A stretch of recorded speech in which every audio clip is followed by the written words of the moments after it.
So ayan, good morning sa inyong lahat, sa lahat ng nanonood ng channel ko. Ayan. So ito na yon ngayon yung kamote kong tinanim.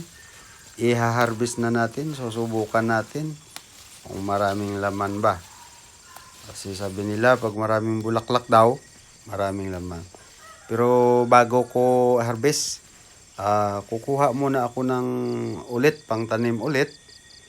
Kasi mahirap maghanap ng mga variety.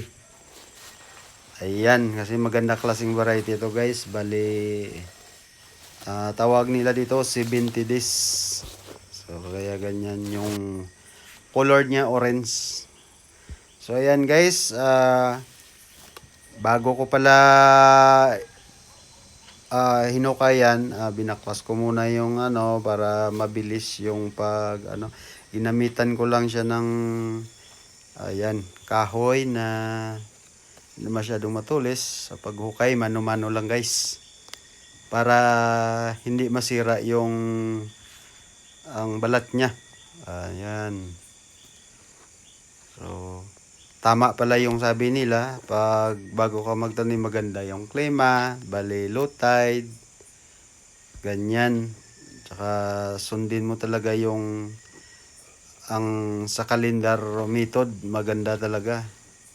Tsaka kailangan alagaan mo siya. Tamang apply ng abono, ganyan. Tapos kailangan linisan mo lagi para tamang-tama talaga. So ayan guys, lahat yung nakuha ko. Mabot din siya ng isang maspid na sako. So ayan guys, maraming salamat sa panonood. Hanggang sa muli. Mabuhay kayong lahat. And God bless all. Bye!